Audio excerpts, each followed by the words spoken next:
Hi, this is Phil, and I'm here to tell you all about the Capes and Lunatics Patreon. Don't miss out on our comic book creator interviews, including our monthly Chichester chats with comic book legend DG Chichester, superhero movie brackets in our search for the worst comic book movie of all time, and many, many more specials, all completely uncensored. Access starts for $3 a month, full video when you pledge $5 a month. Check out the link in our show notes or go to patreon.com/CapesandLunatics. Hope to see you there. This is Luca Perich, host of a Totally Turtle sports and gaming YouTube channel, and you're listening to the Capes and Lunatics Podcast Network. Parental advisory. Oh, you ain't ready for this.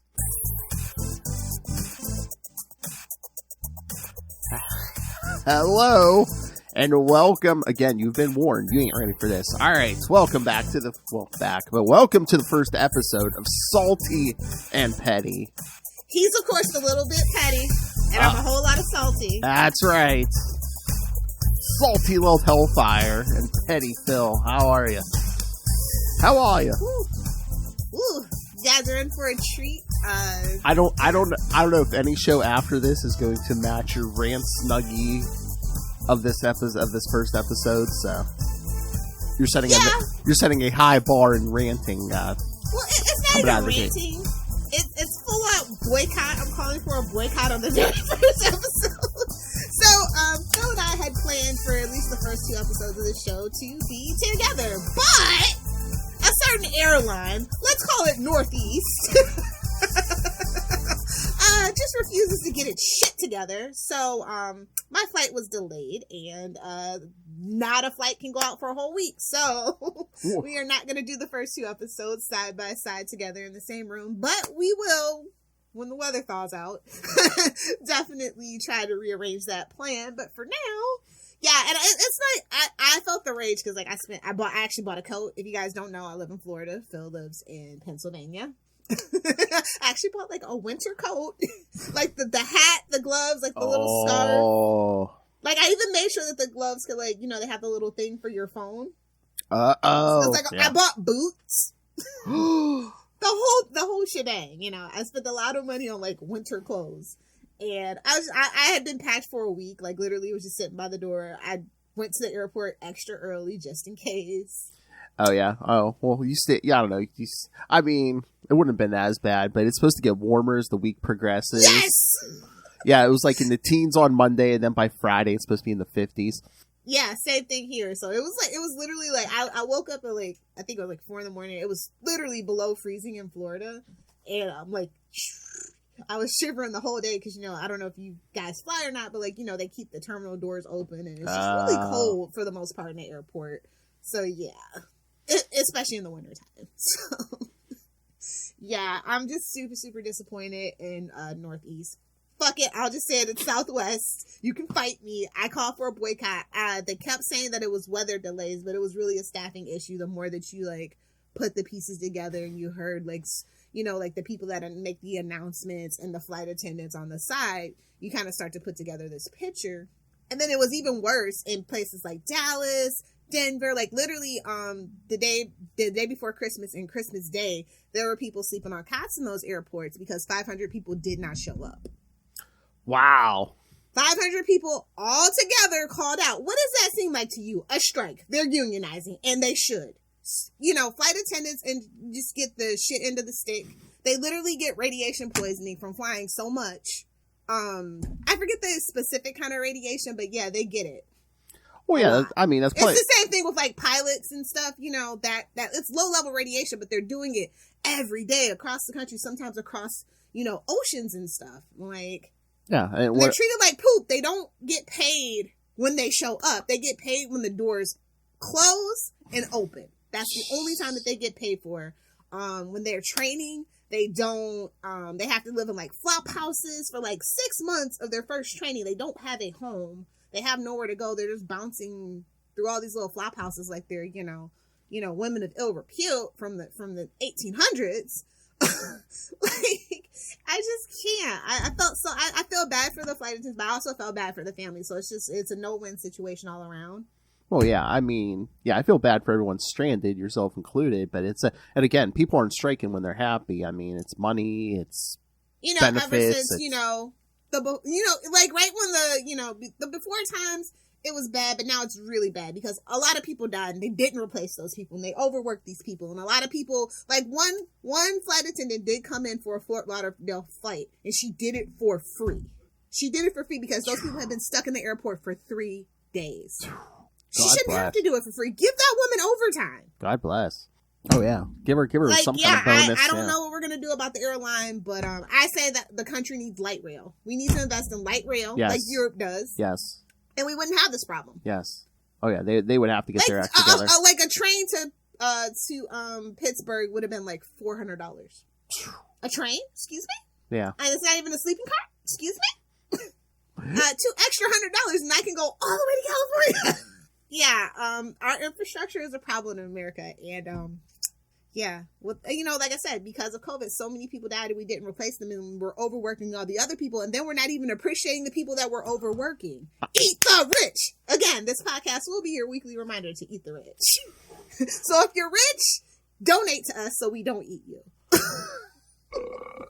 Yeah, I think that's a lot of industries. Yeah, a lot of people. COVID took out a lot of people in most industries, and it's like, why aren't our major cities walkable like in Europe? Why do you shit in America? Like, well, I get it. Like we built this city, we did build our backs on the Industrial Revolution in America and everything, but that shouldn't stop us in 2022. That was 200 years ago. We should have walkable cities. We should have light rail. We should have better public transportation. We should not be treating the people that we depend on like nurses who are, at least in New York, definitely going to strike or have struck at this point.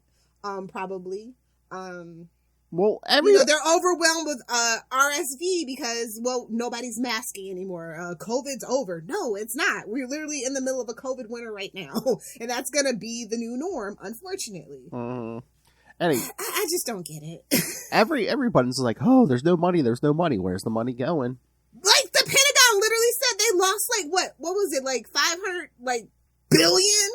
The day before, whatever that was, like right before 9/11, we lost a lot of money. And then right at the war, we also magically lost a lot of money that got dropped somewhere. They're stealing all the taxpayer money that we put in, and my generation they literally canceled Social Security.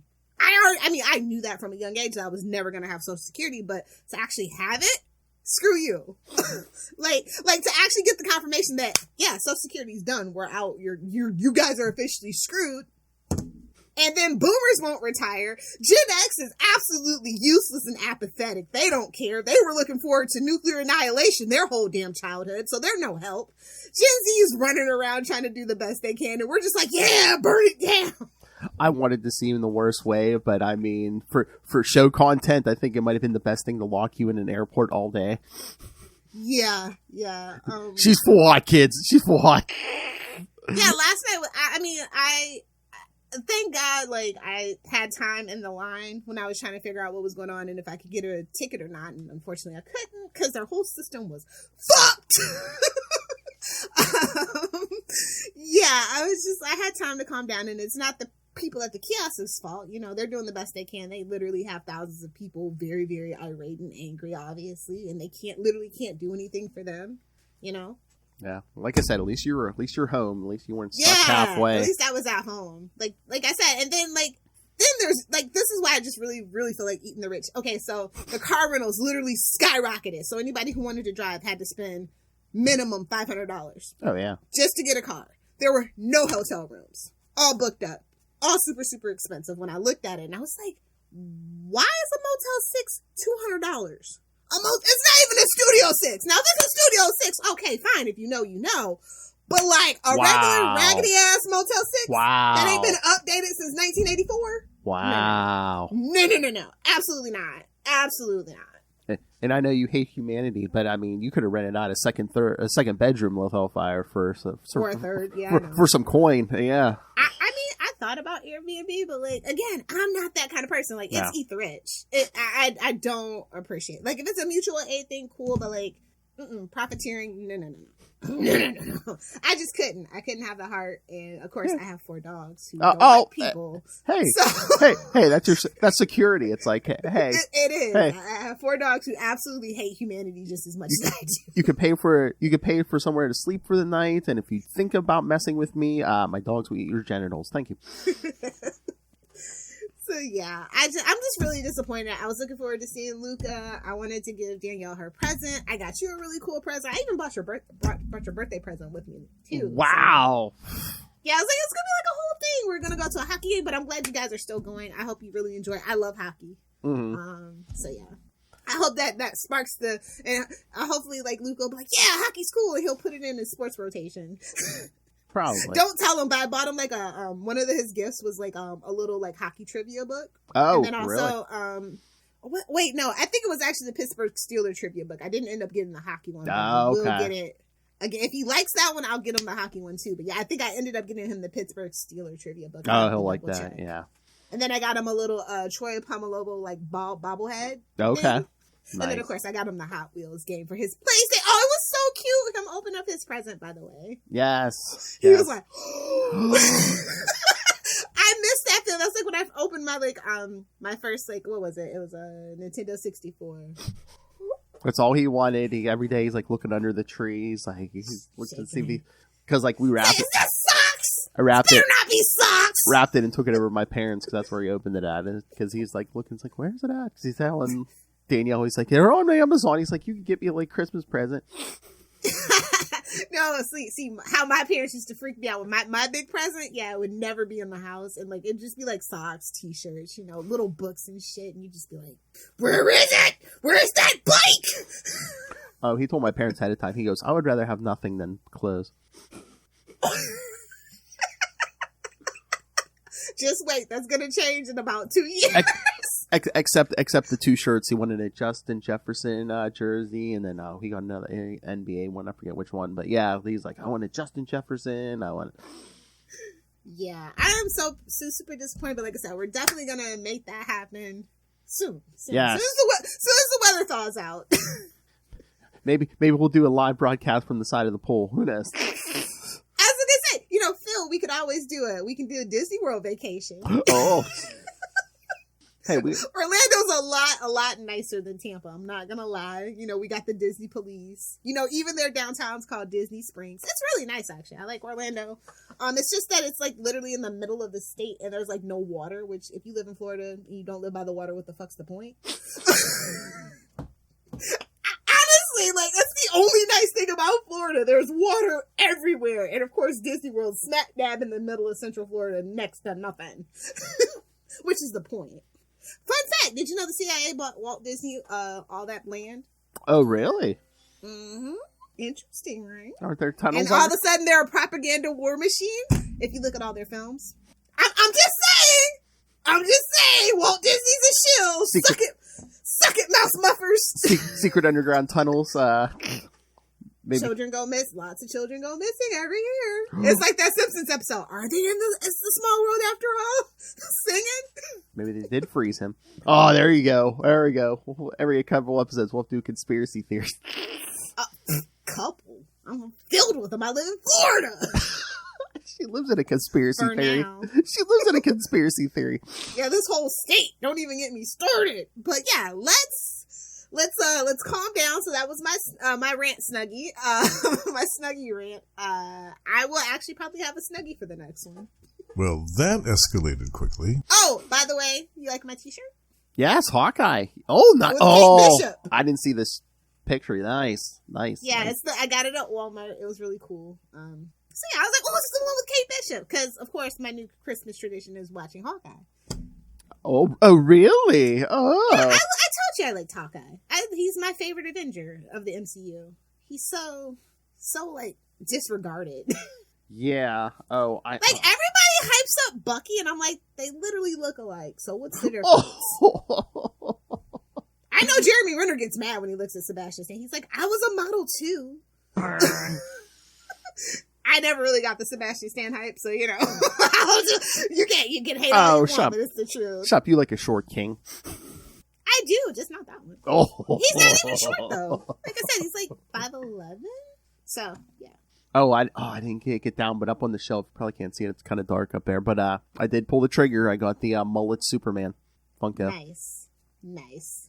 Stay tuned, potentially, on the Patreon.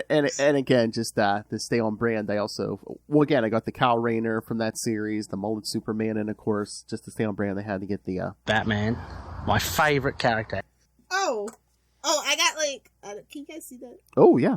Okay, so I got that one. This is the Death of the Snyderverse. So I figured I should pick up all the ones I can. They might be worth money from the Snyder Bros. And they even had Cyborg. I was proud of them. Oh. And of course, my favorite, shiny blue suit Superman. So. Oh. Let's get an F in the chat for the DC universe. Like I never really was a fan of James Gunn. Like I like the Suicide Squad. It was an improvement, and I like Peacemaker, but I don't want my whole DC movie universe to be that. Like it's giving me Dan DiDio vibes. And I've made my peace with Dan DiDio. I think he's a great guy personally. I met him. He was just really sweet and just trying to do the best he could. It's not his fault people didn't tell him no. 50% off the remains of the Snyderverse. 50% off of the remains of the Snyderverse. No, these were literally 25 cents. So 75%. Whoa! From $1. These were originally $1. Whoa. I got them for 25 cents. So 75% off the Snyderverse. Hey, can someone have an after Christmas sale and put that Lego Optimus Prime on sale for dirt cheap? I mean, if you want to drive to Alabama, there's actually a store called Dirt Cheap, and they sell lots of really cool collectible toys. I think they're only in Alabama, a little bit of Georgia, and some in Louisiana. Or get Will to drive over from Arkansas. Road trip, baby! He travels sometimes for his new job, so I used to be like, you ever go to Alabama? Go, let's get some of that it's dirt one cheap. specifically in Athens, Alabama, that I probably will end up driving to when the weather gets better. Ah. So, it's not that bad of a drive from Florida, so. Just watch. I just tend to not go to Alabama as a black person, so. Hell, I'd be scared to go as a white person. Well, actually, my grandma ended up retiring down there, so a lot of old people do that from up north because the land was really dirt cheap. Yeah, and it's actually a lot of retirement communities similar to Florida and Alabama, so filled with people that moved up from moved down from Chicago, Detroit. So in Athens is actually around that area, so that's why I was like, okay, there's one in a decent part of Alabama, so we can go to that. I feel like a lot of old people are just like, I'm retired, but I'm not going to Florida. I'll go south, but not Florida, because I have an aunt and uncle who it's packed. Yeah. Honestly, the retirement community, the biggest one, the Villages, they actually are one of the biggest cities when you put everything together, but they've kind of restricted the 55 and up communities here in Florida. Something voting probably. I'm not sure what that's about, but yeah, there's getting to be fewer and fewer being built, and so I think that's why. Plus, it's warm there. It's actually the weather's really nice. The winter's super mild. So if you're from up north, say Detroit, Minnesota, Wisconsin, Chicago, those areas, and you come down, the winter's super mild. Yeah. I have you still get snow, but it just won't stick. Yeah, I have an aunt and uncle who retired down to South Carolina, so. Oh yeah, that's really nice. Yeah. I think a lot of people are like, yeah, do I want to go to Florida and get hit by a hurricane every 2 seconds? True. That's why I'm getting the hell out of Dodge. As soon as that work visa comes through, I'm out of here. It's I could, as long as I got the warm weather, do I really need to be right on the water? Like I said, if you live in Florida and you're not near the water, I don't know what you're doing, babes. Well, exactly. If you're not right on the water, it's what's the point? And it's not even the water, but specifically, I don't want to be on the Atlantic side because the Atlantic Ocean is garbage. As a California girl, Atlantic Ocean is garbage. Oh my god! It's what separates us from England. Let it stay over there. You have to live on the Gulf side. It separates us from England. It's 4T. Exactly. But okay, so our discussion today is actually Quantum Leap. This is more Phil's area. I actually just binge watched everything and dug through the forums to kind of get a feel of new Quantum Leap fans and old Sam Beckett fans. Yes, and kind of thing. And I just got the Blu-rays and I just binge watched the entire 5 seasons. So okay, Okay, so fun fact, we've been talking kind of back and forth about Quantum Leap, and he said he really didn't like the 5th season. And of course, it was rearranged from the original, and I'm not really sure why they did it. It's just like after the 5th season, it was arranged, except for the last series finale episode, which they restored the original music for. The theme song, they did a completely different theme song. Yeah, it's weird. And then, I found the soundtrack. The soundtrack actually kind of slaps. I have the soundtrack, yeah. Yeah, so it's the original guy and then the new guy that I guess took over. So the original guy was Mike Post that did the theme and a lot of the scoring and stuff. And I guess back in the day, Mike Post was oh yeah, didn't he do a bunch of those shows? Yeah, he did it. He was kind of our Arrowverse guy. Oh yeah, was everywhere doing everything. Oh yeah, I think if you look at a lot of 80s shows, you'll see Mike Post's name all through the credits and stuff. Yeah. And then of course this is one of my favorite people that produced this. I don't know why I didn't get into it because I love Donald P.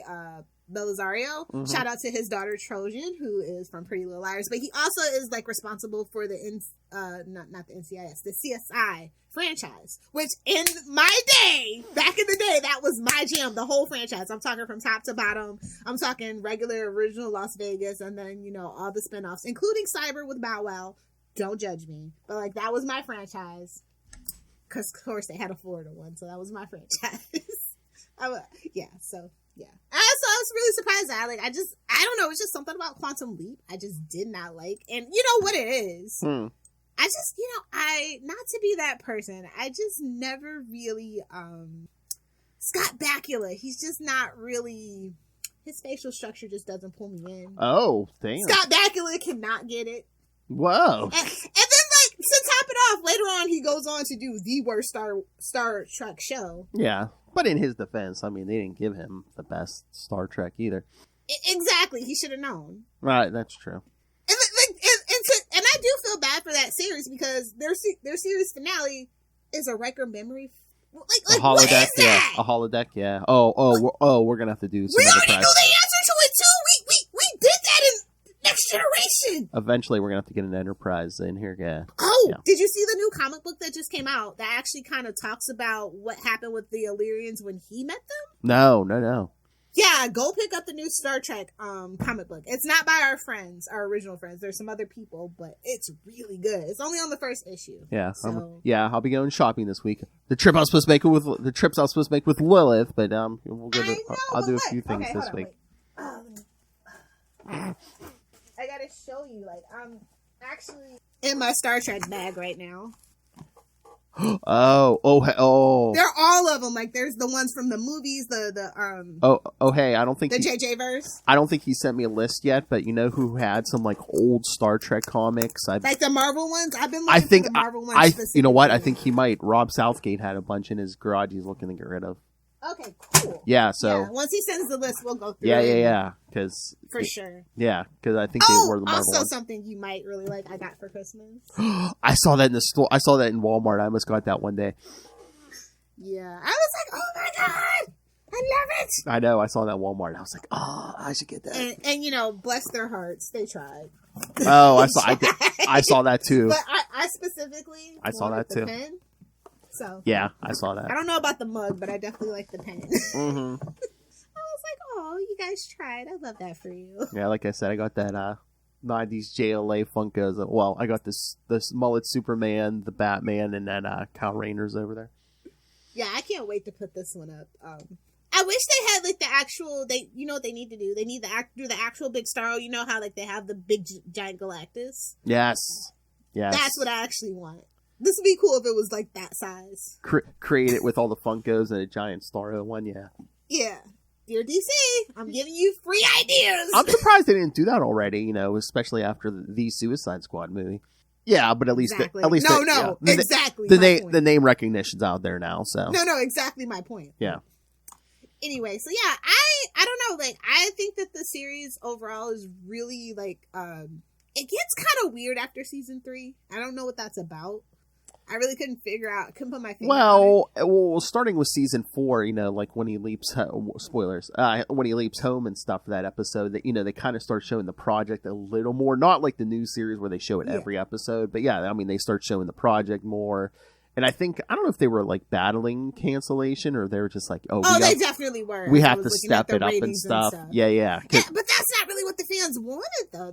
For my consensus, like all the old fans, like there's a Facebook fan that's fan group that's like old Quantum Leap fans only, and like so everybody's like 60 and up in that damn thing. No tea, no shade. And they're just like, they kind of watching the new show, but they're talking kind of like the old show, and they're like, after season 3 it gets weird. We really, they didn't really. Well, I think that's the thing. They're like, okay, we have our audience. They're locked in. Now we need to start bringing in more people to get the ratings up and whatever. Me thinks that they were probably going to probably try to do a spinoff of like the project. Oh, maybe. And that's why they kind of started bringing those people in. Well, and I think I did hear. I don't know. Tell me if you've heard this, but that the final episode that was only supposed to be a season finale, and they had to rework into a series finale. Yeah, I did read that somewhere. Yeah, because it's like it's so weird because you barely get any Al in that episode. Yeah. Well, those two were really, really like fighting with the producers and stuff. Yeah. At that point, they were doing like a lot of things with the characters that they didn't think should happen. They're giving them the old Henry Cavill. I know better than you. But yeah, you could tell they were trying to pull it out of the stops in season 5 for like Evil Leaper. I'm like, really? Yeah, I know. But yeah, like I thought that the side characters that we did get originally. Shout out to like the Donald Trump episode though, whatever that was about. Oh, the Christmas one with the. What is it with Donald Trump and Christmas? Because Home Alone, right? Well, that was the one where the guy could kind of see Al, so they kind of did like the 3 ghosts, him being visited by 3 ghosts, right? Yeah. I think that was more like a modern Scrooge tale than a Donald Trump, but it just kind of worked out, yeah. And what's up with what is it, Gushy? Gushy, yeah. What is that? I don't know. Did they want weird names, or was that somebody they knew? I don't know. What do you name your? Honestly, it's better than the actual name Irving. So whatever. Shout out to all my Irvings. I'm sorry. You name your computer Ziggy. Exactly. But yeah, I thought that the pilot was really engaging for the first episode. It's a very cool premise, but. Also, obviously you can tell that they're inspired by things like Here Comes Mr. Jordan, Heaven Can Wait. Yeah. And then also like that 60 show I found out, Time Tunnel was kind of inspired by it. And they really did want to do an anthology series, but of course at the time networks hated anthology series because they still hate them to this day. It's why we don't get a lot of them. But it's the best way. Like, I'll say it, I'll go out on a limb, even though it's in the decline. The American Horror Story. It's an anthology series, but they use all the same actors. You know what I mean? So. Well, that's another one. What season is American Horror Story on? I think they just did season 11. Oh, no, season 10. Yeah, the one that's in New York or whatever. That's season 10. Technically, did they take a break on that? Because I swear they did. Well, okay. COVID. They had done like a 2-parter. That was but it was still technically only season 9, but it was a 2-parter, and then they had to take like a break and come back to do 10. Plus, they do American Horror Stories, which is just like original one-offs to supplement as well, because everybody's kind of taking their sweet time making TV shows now. I don't know if you noticed. Well, yeah. People take 2 years now to make one season, and then it's only like 6 episodes. So yeah, everybody wanted to love their British shows. We wanted quality, but keep the quantity. I don't know if you understood the assignment, guys. Yeah, and then just like Quantum Leap, it's like the first season. I mean, after a while they get rid of some of those concepts where it's just like, oh yeah, we're battling, the government for financing and stuff, and just. I'm like, I don't know. The most realistic part of it, yes, they got rid of. I mean, I get it. The government's stupid. I'll give you that. But I'm just like, no matter how well intentioned, do you really want to leave someone out there bouncing through time without any support when they could F up the timeline? Do you really want to do it? I mean, if anything deserves funding, hey, let's keep an eye on this guy. Exactly. But I'm going to just say it is definitely a product of its time. Oh, because yeah. it aired from like 89 to 93. Yeah. Mm-hmm. And what's crazy is what for everything that I seem to see is that like as people liked Scott, but people loved Dean Stockwell. Oh yeah, aka yeah. Al. Oh yeah. So and that I actually ended up liking that character as well a lot more than Sam. So I find, and rest his soul, he's passed away, but he's the person that originally kicked off, wanting to do the reboot, and then it had died in development hell.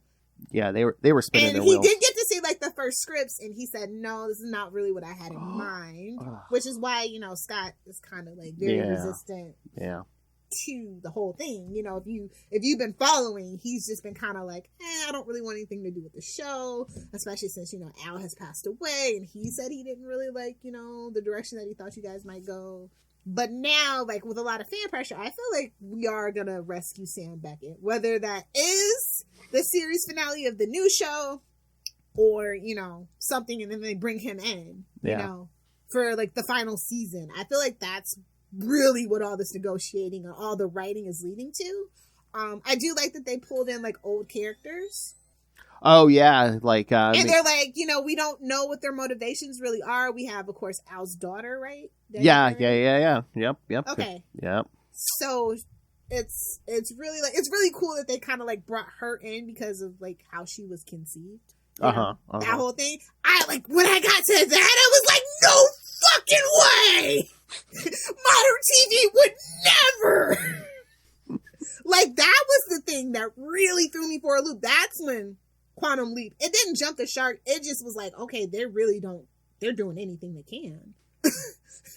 But I did like it. I felt like that, like he wanted that for his friends so bad, and like their friendship is really what drives the show in the later seasons, and really what saves it from being an absolute clusterfuck, because those last two seasons, everything at the wall.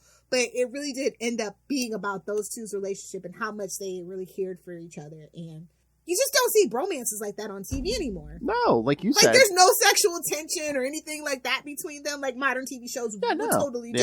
Yeah. No, like you said, the chemistry's great, and it's just like they were actually real friends off set too, and that kind of like carried over. You could tell. So, and again, it's like that show was so fresh because it's like every episode you kind of had to switch it up, and besides those two, you kind of got a new cast every episode. Yeah.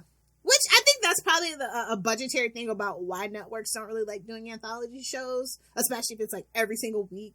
It's why like a lot of those, I don't know if you guys are like 90s kids like I am, but like they had a few that were like first run syndication, like that Friday the 13th TV show that had nothing to do with the Friday the 13th movie franchise. And like, well, like with the exception of maybe Tales from the Crypt, I would say it would be probably the only successful one from the 90s, and that was on HBO, which had the budget, and it was based on like those old horror comic books as well, so it had name recognition with an older crowd. So I mean, and I think we're gonna have to do that at some point too. I'm pretty sure I remember this, but I think that Tales from the Crypt, like they would like rerun those. What was it, like my local Fox station? Fox at night. Me too. And you had to edit the crap out of them. Yeah. Well, at one time, Fox and HBO, they had a really friendly like production sharing thing. Yeah, it's why like Buffy had their reruns once they went to the WB. It's like a whole thing.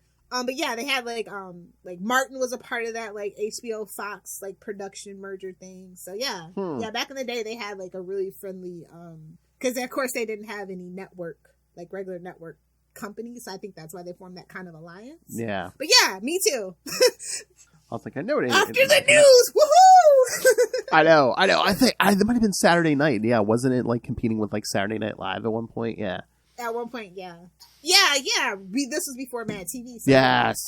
Yeah. Rest in peace, Mad TV. I'm like, they cut the nudity and the swearing out? What the hell? It was still good though, even without that.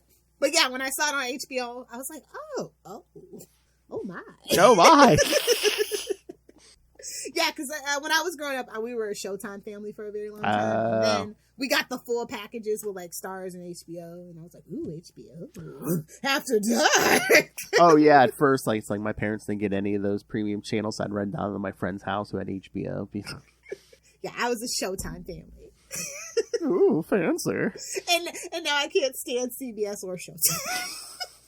So this was originally like an NBC show, which obviously is why. Yeah. Can you watch this on Peacock? I have Peacock, but I watch other stuff on Peacock. I think it is. watch Highlander. I think it. I think it is on Peacock. Yes. Like I said, Is it like next day you can watch it, or maybe? I don't know how Peacock really. I don't really understand. Oh, no. I was thinking about the original. The original's on Peacock. No, the original is on Peacock. Yeah, no. But... This is on regular NBC.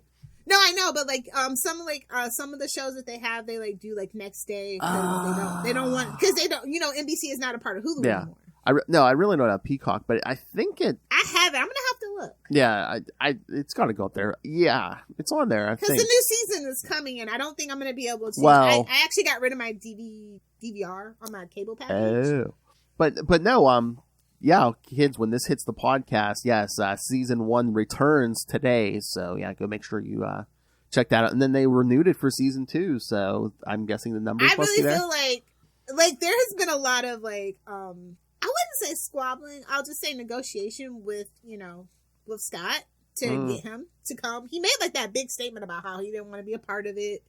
He didn't care for it or whatever. But like the writing tells me that they're this close to getting him. Either it's to rescue him, to end that story and make him more happy. And so that I think that's what a lot like all the old fans. The show is very successful because I think the old fans are actually watching. They are actually curious what they're doing. Yeah. Because I think it's really interesting that who they put in as the lead, like he's not a white guy. Yeah. And I like that. And they have the black guy that they brought back too, and he's like a main focus driving. So Ernie Hudson. They got shout out to Ernie Hudson. Look at you, baby. I was like, that's so cute. Yeah, and then the tie to that season that original series episode. Yeah. Mm-hmm. I thought that was so cool. But yeah, they got their name, Ernie Hudson. Yeah, it's like. And I think he's doing a really bang up job. He might be taking just a. They have given him an actual story though. Yeah. And it's a little more interesting than Ben's. Like, I feel like Ben is he is a mess. Well, again, I mean, you run that risk, I guess, with like sequel series because it's like, yeah, we kind of know that first season of the original, Sam Beckett's memory was really breaking some of the fried. Rules too of the original series. That I've seen. Yeah, no way. And so that has really ruffled a lot of feathers. But I feel like eventually they're gonna explain it, and I think that's what I mean. They're doing that so that they can bring back Sam Beckett. I feel like that's the whole point. I feel like they kind of gave themselves a loophole for bending any rules because they're like, oh yeah, before he leaped, he put all kinds of like new code and Ziggy and stuff. So I just feel like that's like their little loophole where it's just. It's giving Felicity. It's giving Felicity. I know. You know how I feel about that. I know. But it's so weird because it's like, Sam Beckett right away, they're like, oh yeah, he has all these PhDs and stuff. It's like, do they really tell you how, like, what kind of education or like what background Ben has? It's like, really not. He seems like he's kind of a ne'er-do-well. Like, I'm just saying, Ben seems like he's a scammer. Mark my words, something is up with Ben. Well, he was keeping. He is not who he says he is. He was keeping secrets from his fiance. He is not who he says he is. Mark my words. Oh, I still keep waiting for it. Them just. The other shoe to drop. I know they reveal all this stuff, but I'm just like, oh my god, is he gonna be like a? He leaked, but like, okay, so what really threw me the first time when he leaked beyond his lifetime? Yes. Like, ooh, what's going on here? I know. I was waiting for some kind of loophole. And that was more toward the end before the break, Yeah. He did that, right? I was, it was like the middle. Yeah. It wasn't like right away. Yeah, like that shocked me too. But it's like I was waiting for the loophole because Sam Beckett did that once when he leaped into the Civil War. But it was his it was his descendant. It was his relative. His ancestor. Like, yeah. That's what I was waiting for. That actually made sense to me when I was watching that. It was a genetic thing, and I was waiting for that in that episode. It was giving Highlander. That's what I'm saying. I thought they gave themselves a loophole with Ziggy where it's just like, oh hey, put in new code so you can leap outside his lifetime. There's no waiting room because used to be the person he leaped into came back. I kind of don't like that. I like they have definitely been trying to explain that too much. Just leave it to my imagination. I'm fine. I don't need an explanation. Yeah, I don't need that. I think that they do try to go into explanation too much in the new show, where the old show, they give you the parameters, and when they break a parameter, they literally give you the reason why they broke that parameter. Yes. And then they never mention it again, and we're all just having fun. Like, I think that the new show does take itself a little too seriously. Just a little bit. They need to have more fun. I think that's what's holding them back, is like, they have this whole legacy they feel like that's on their shoulders that they have to uphold, but at the same time, they're kind of doing something new and different and trying to like they feel guilty almost. Like, we know we're breaking this thing, but we're gonna do it because we want to. It's, you know, it's our show and it's a new thing, but at the same time they have this huge legacy. But again, we're not even through the first season. Do you think a lot of it is just like, oh, they're trying to find out what they should keep from the original, but it's like we want to be original too. We want to. That's the chance you run. Didn't MacGyver kind of run into that problem too? I don't know. Oh, you never watched it? I thought you said you were. No. I wanted to, but I haven't done the rewatch yet. But because that's what I actually chose to watch instead of Quantum Leap. So yeah, I'm a Richard Dean Anderson guy. Obviously, as a Star, you know, as a Stargate fan, obviously I'm all RDA all the way. Honestly, if they didn't cast him as O'Neill, I probably would have never gotten into Stargate. Yeah, so yeah, I am a MacGyver person, not a Quantum Leap person. So there's a goal. I need to get a Richard Dean Anderson to talk to us. Lil could be like, "Whoa, all giddy." Like. Richard Dean Anderson can get it. He is wow. He is not a problematic person. So. Oh my! Oh my God! I can hear all our friends now saying, "Do it! I want to see a giddy little Hellfire for once." Oh. Yeah, he's a really great interviewee too. So, and you know, I just heard that Amazon has been kind of trying to reach out to him for the new Stargate show that they're working on, but not working on. Wink, wink. And I just said without Brad Wright, it won't work. So I really feel like if they do, I feel like Richard Dean Anderson will say, hey, you're going to have Brad Wright if you want me. That's kind of a package deal on both ends, because he definitely did want to have him in at least the first season. Everything that I've kind of like read and seen from Brad Wright. So, yeah. Richard Dean Anderson never ruined my favorite franchise. But I like I said, I've come to peace with Scott Bakula. It's not his fault. I mean, who wouldn't want to sign up for Star Trek? It was literally at that time a guaranteed 7-season gig. Oh, really? Although he did ruin that streak. So I totally get it. It's a cool franchise to want to be a part of. I mean, and not just to be a part of. I would have read the pilot and said, I know, but that temptation's there. Like, oh, we're going to give you the captain's chair, you know? Yeah. But yeah, no, I think that the first season of Quantum Leap is super engaging, super fun. Yes. It like I said, it is a time capsule from the period in which it ran, but it still kind of actually like holds up. Like the effects aren't that bad. It's you know, it's nothing worse than, you know, Marvel on a Saturday afternoon, you know, or Disney on a Saturday afternoon. I still love that original leaping effect from the original series when he leaps. Me too. I'm like, they need to make the new one closer to that.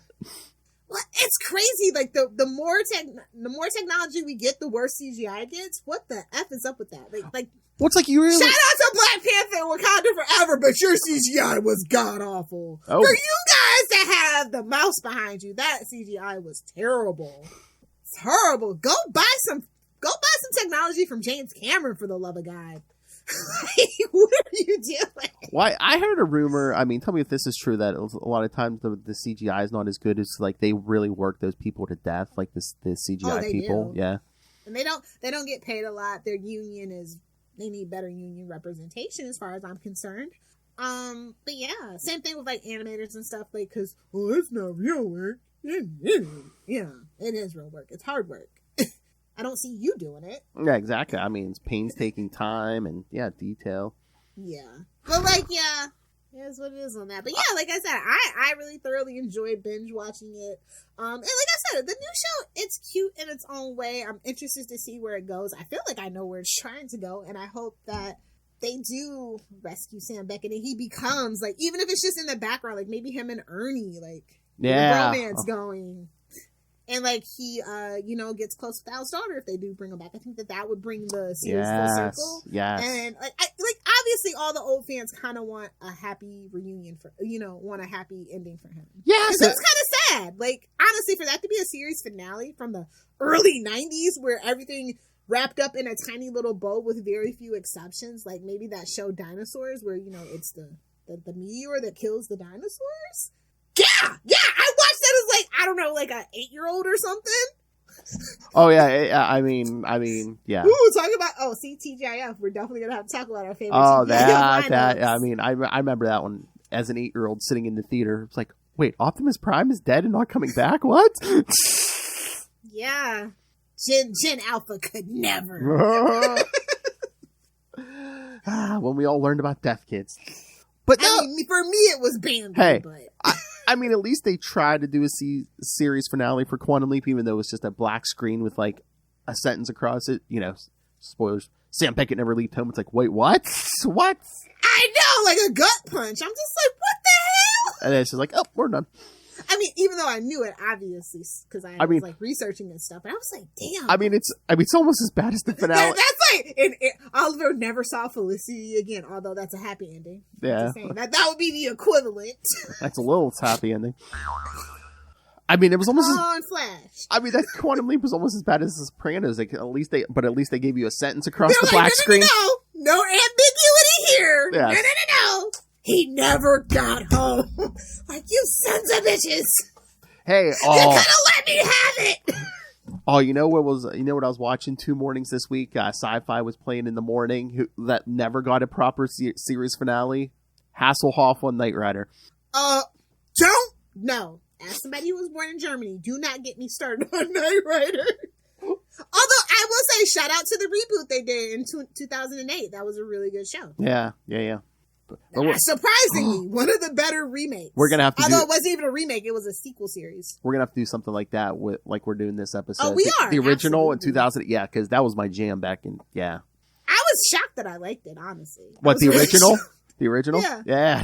It holds up. I mean, I love David Hasselhoff, but like because I'm a Baywatch fan, we'll definitely get there one day. And so like I actually I did Baywatch first, and then I watched Knight Rider. And I was like, "Catch the voice of Mr. Feeney!"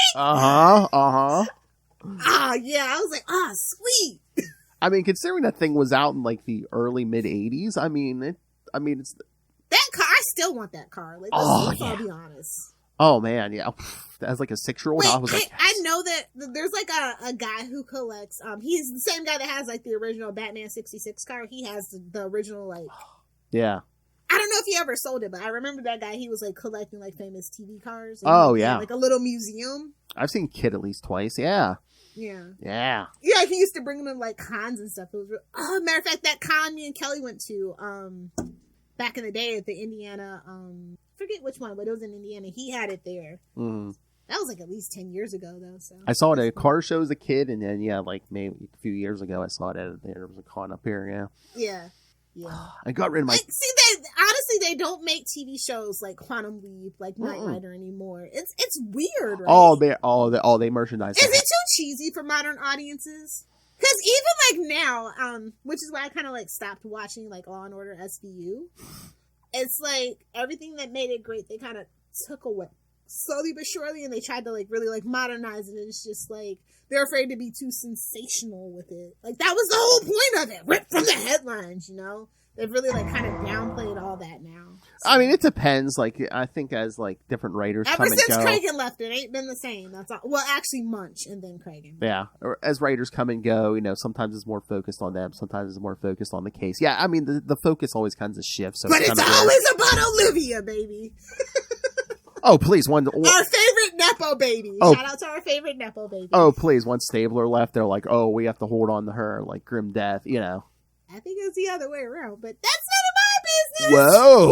Whoa. As much as I love Mariska, when Elliot left, I was like, couldn't pay both your salaries, huh? Oh. We'll have a Law and Order day. Don't worry. We'll have one. Oh, yeah. No, we're definitely going to do an episode. Rest in peace, Jerry Orville. What episode? Yes, we're going to cover all 40 seasons of every Law and Order.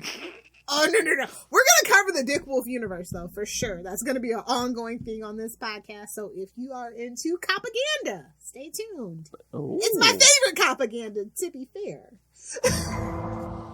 Next is CSI. I'm sorry, but like CSI was that girl when it came out. Although it did really fuck the justice system. Wow. It did. It made people really think that that's how that worked. Babes, no. It's not how that really works. It's not how that really works.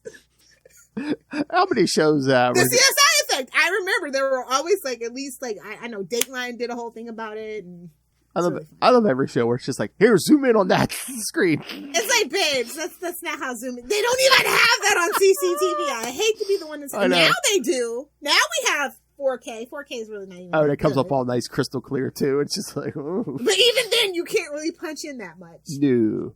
So, like, you're punching in on one potato. I don't think that's how that works. Oh, you know what? Before I leave, no, the new Quantum Leap. What did you think of the female lead? You know, his fiance, his hologram. I don't like it. Oh no! Ooh, I don't want to sound misogynistic, but I don't like it. Okay, wait. You don't like that? There's that personal connection there. Yeah. Yeah. I mean, even though technically they did, that's a little too personal. Do you know what I mean? Yeah. Just like, you know, the whole, that's a little too personal. Whoa. And what about the fact that they wrote it in? It's like she was supposed to be the leaper, but so you just robbed us of a female leaper. Cool. Like, why put that there unless we're gonna bring her back and then they're gonna leap together? Was that part of the decision? Maybe why we didn't have a white guy lead is because once they revealed, oh yeah, I was supposed to be the woman, they were just like, you know, they don't want to be like, oh hey, another white guy took, you know. I don't know what it is, but like sometimes I feel like people think too much about it. Like there's certain shows where it's just like I'm not saying that the new lead actor feels like a diversity hire, but ooh, but I want to know who else auditioned. That's all I'm saying. I just want to know who else auditioned. But again, I don't know if you're making the point, but it's just like I get that now with a lot of like our modern storytelling. It doesn't even have to like be they TV. Feel like they have to it either has to be the love interest or oh hey your parent or you know one of your relatives is in trouble. Yeah, it can't just be like oh yeah hey I had two buddies. This is the problem that we had with modern day Barry. Oh yeah, he was just a good guy. He grew up with a good family. He just wanted to do good. What's so wrong with that? And this is what's wrong with American society. Well, Jeff Johns started that whole Barry and his parents. Listen, I know. I love Jeff Johns sometimes, but that's the one thing that I was just like, he didn't need. Yeah, why did we lose that? You know, Barry was just a guy who got great power, great responsibility. I think that definitely, like I said, that is the downfall of like hero storytelling. It's like they can't just be a good guy; it has to personally affect them. Oh, like, I've never been homeless, but I want to help the homeless problem. So exactly. Oh, I thought you were going to talk about the Flash TV show. It's like, oh, it always has to be a love interest or a relative, and they doubled down and did both. Hell. Talk about your personal connection, Barry. Which we'll be getting to the Flash too, because yes, the final season. We should definitely do. We should definitely talk about the '90s Flash sometime. Yes. Well, Maybe we could even get good old JWS. We're going to be getting to all of our old. Listen, if you were like an '80s or '90s kid, this show is for you. We're doing deep dives. We're doing South Park, Seinfeld, TGI Friday from the '90s, and so new stuff, old all stuff, kinds of crazy stuff. Yeah, definitely new stuff. But a lot of the new stuff, ironically, is based on all the old stuff we love. Yeah, and definitely a lot of Star Trek. So if you are a Star Trek fan, you should definitely listen. Definitely. Listen, Strange New Worlds. I cannot wait for that new season. We gotta save Una, obviously. So. Yes. The haircut. and Daddy and Zaddy Mott we trust. Oh my. For sure. Oh, I have a Christopher Pike, the original Christopher Pike doll. I'm like, now I need the new Christopher Pike doll. Come on, Mego. Come on, do it. I know. We haven't had a lot of Strange New World merch, so I'm just like, come on. I need those Funkos. It's gonna be crazy because you know they're gonna give it the hair. Oh yes. You have to have the hair. You have to have the hair. But I was actually really surprised that the new show is doing such a good job. I think it is doing a good job under the circumstances. I think a lot of fans wanted to hate the show, but it's a good premise, Quantum Leap, and I think that the lead actor is he's a good guy. You know, I like him. Yeah, no, I'm here for it. And Raymond Lee, I can't put my finger on where I've seen him before. Yeah, he does look familiar, but I couldn't place where I've seen him. Oh, I know what it was. He's from that show, Kevin Can Fuck Himself. Oh, really? Yeah, which is also a really good show. If you guys want to watch, I think it's on AMC, if I'm not mistaken. It was one of those weird things. Yeah, I think so, because I remember seeing commercials during Walking Dead. Yeah. Yeah, it's a hell of a show. I like the twist in it for sure. Oh, that's another one we're gonna have to cover. Walking Dead. Oh, can we just do the comics instead? I mean, we could do that too. I love how he was like, yeah, they took like, I don't know, 6 seasons to get to issue 3 or something. Something crazy, he said it jokingly. Well, again, by the end, I think it took 2 seasons to get to like issue 3 or so. You know, because whatever it was. Spoiler: Shane dies at the end of season 2, and it's just, although season 1 was only 6 episodes, you know, they were waiting to see if it was a hit, I guess. Yeah. Oh, hey, before I forget, we have a voicemail. Oh, yeah, that's right. Yes. Did Charlie ever send one in? No. No, he asked me several times, when are you doing it? When are you doing it? When are you doing it? And nothing. No, we got, no, from our old friend we haven't heard from a while, Mr. Jesse Jackson. Oh! From, Bruce Springsteen's #1 fan from his show, Set sure. Lusting Bruce. All right, so, yes, here's what Mr. Jesse Jackson had to think about Quantum Leap. See, you talk about us older guys like in Quantum Leap. Yeah, right? you never know. You never know. All right. Bill, Lilith, Jesse Jackson from Set Lusting Bruce. Next Stop Everywhere, perfectly good podcast, and next best hope for conversation. Okay, now that I've done the plugs, I love the new Quantum Leap series. I was a huge fan of the original series, and my thought was when they announced the new one, I kept praying, please be good, please be good, please be good. And I think it has been great. I love the characters. I love the dynamics. We are getting some interesting leaps. The crew that is back home are really interesting, some strong characters. I like the overall mystery of why Ben leaped, the relationship between him and his fiance is just gorgeous. I love the series so much, and anytime you need an extra voice to talk about it, please let me know. But I say, 9 out of 10 inappropriate leaps because it's just greatness. Bye. Thank you, Jesse. Oh, okay. So yeah, let's talk really quickly about the leaps that we've done so far. Okay. So like the first one was like a plot to steal the Hope Diamond. Was that the first one? Oh, was it the first one? I remember it was some kind of robbery. I was like, yeah, this is. And and then they dedicated it to Dean Stockwell. Yeah. That was the first episode. Yeah. I don't know if that's the first episode that's in the watch order. Because I don't watch live TV anymore, so I don't know if that's actually. Yeah, I remember it was a robbery. That's supposed to be the pilot. I believe it is. Here, I can look on my app. But yeah, I'm trying to remember. I remember it was a robbery. I think so far my favorite one has to be the second one because I used to be a NASA nerd. So this one is about the Atlantis shuttle from 1998. And so like, okay, so I think that they were hoping that people like my age would connect with it more because these are like things that like happened in our lifetime or very close to our lifetime and stuff that should be in like our cultural zeitgeist. Like, Atlantis, obviously, like, huge thing. And then the other one was kind of old. The third one was from like the leap was from like 1977. I think that's like yeah. And then the other one is about that bounty hunter. I think that's my favorite one. A decent proposal from the bounty hunter in Los Angeles from 81. They got that out of the way real quick. He's like, oh, well, basically he's going to leap in the women too. Yeah. Yeah. Oh, what did you think? Then they talk about, how Sam left to that, in Vietnam or whatever. Oh, yeah, to save his brother. Yeah. That's when he leaped so in the map. they're starting to put those little seeds in there, I think. Oh, yeah. Because I was wondering. Yeah, because that's when he leaped in the Ernie Hudson. Yeah. Yeah. And then, wait, the bounty hunter one. What you think of your boy Justin Hartley was in there? I know. I was like, oh my god, that's so cool. I mean, it's not This Is Us, but yeah, but again, it was NBC, so yeah. I thought that was really cute. I'm glad that he's still doing good for himself. He's got a couple upcoming projects that we'll probably talk about. Oh yeah. Then they had that one in the Old West. Yes. That's the one where I kind of was like, I was more interested in what they were doing in present day. I know, and I was just like, because that congresswoman shows up, and you're like, okay. Mm-hmm. Because Ben's making unauthorized leaps, and they're like trying to like desperately scramble. Like the first episode did leave me a little confused because like it seemed like he had like amnesia.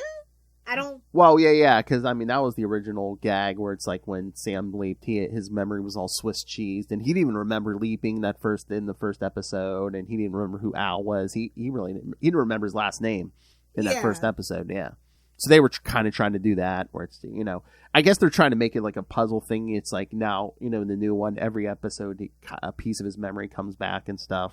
Yeah. So I feel like that was the one thing about the original that I didn't like and that they probably didn't have to do in the new one, but okay. Yeah. I mean, especially if they're not going to play by the old rules. It's like, why would you? Again, I guess they're trying to build suspense. Yeah. The Old West one, I was like, okay, here's our set piece. This is this one. Every season has to have one. And again, no explanation how we can jump that far back.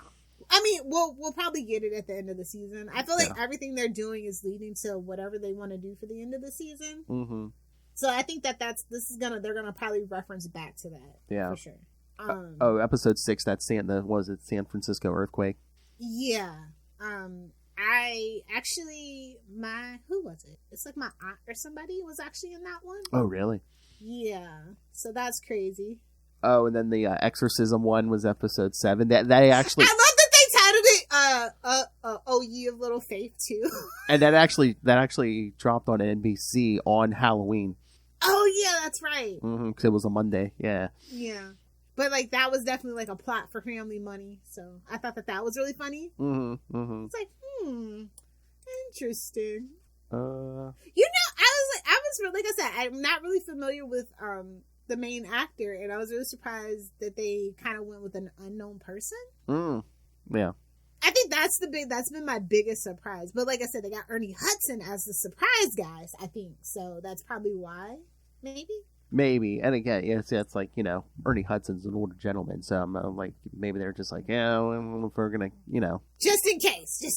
I feel like Ernie Hudson's the backup. Because he definitely has a little conspiracy theory going on, too. Oh, really? Everything, those are the vibes. He's up to something as well. Oh, yeah.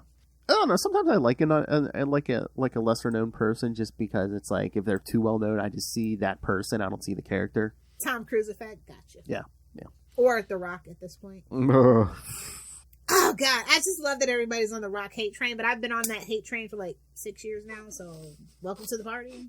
Built that. You band. can check the tapes on mine. I don't do it for clout. I do it because he ruined my favorite franchise. Well, Hellfire built that bandwagon. Literally from the ground up. Everyone's like, "Oh my God, he being so mean to The Rock." I was like, "It's a reason why Black Adam took 15 years to make. He's freaking impossible to work with." Anywho, and so then that brings us to episode 8. Yeah, which is where, like, I can't believe it was like November. Like, that is a long ass break. That is worse than the Arrowverse breaks, bro. At least they gave us till December, and then they just cut us off until like the middle of January. This is a long break. I mean, that's like, a lot of. This is the make or break it point for this show. You know? Like, people don't come back. People don't remember. It seems like a lot of TV does that. 'Cause I know Walking Dead would do that. Yeah, it's like last week in November they would show an episode and they wouldn't come back till at least this one they're coming back the first week of January. Walking Dead wouldn't come back until like the week after the Super Bowl. Yeah, but like so yeah, like the whole thing. Like, I think a lot of episodes, unfortunately, I'm more interested in what's going on in the present day, just because like I'm a conspiracy kind of person. So everything just seems real, like, suspicious. Well, yeah, that's probably the name of the game. It's like, oh, if you don't like that side, you can come over here for what's going on behind the scenes. Yeah, because that last sleep, I was like, nah, I don't care about these troubled youths. Yeah, well, at least if you watch it on like live TV, at least the previews tell you when it's coming back. So. Okay, cool. Yeah. But yeah, so that was kind of a weird place for it to end, too, I thought. Oh, yeah, well, it's like, I remember why I left. Oh, but apparently the next episode, this new episode is called Fellow Travelers. So yes. I didn't really see a synopsis or anything for it, so I think it would be cool if he actually did run into another Leaper. Oh, Evil Leaper comes back, maybe? I got a synopsis. Oh, you do? Yes. Can you read it to me? Ben lands in 1979 Chicago as Jack Armstrong, a devoted security guard to talented pop singer Carly Farmer. During Carly's prep for a concert, it quickly becomes clear her life is in danger, and Ben must determine who is trying to kill her and why. Evil Leaper. Maybe. Come on, Evil Leaper. We never explained. But they could do it better. They could actually do it better this time, because I felt like the Evil Leaper was like we never really explained that. Yeah. And remember, I feel like this might be why name it Fellow Travelers. Why? And remember, I mean, she kind of leaped out in that one episode, and you never know where she went. So, and they never tied those up, any of that evil leaper stuff up. So, could easily do that. I think that's part of the conspiracy too. Maybe Ben is the actual evil leaper. I don't know. Oh, he's making unauthorized leaps. Is all I'm saying. Yeah, but Al's daughter sus. was kind of trying to help him, or she part of that. Maybe she's keeping it on. Maybe she convinced him to do it. Who knows? I'm just saying, there's something going on with Ben. That might be the plot twist. Well, at the end of the last one, Ben's not the guy we were supposed to be rooting for. Well, at the end of the last one, didn't he say something about he did it to save his fiance? And yeah, but I don't believe that for some reason. I feel like if it's 2022, there's gonna be something nefarious. Trust no one.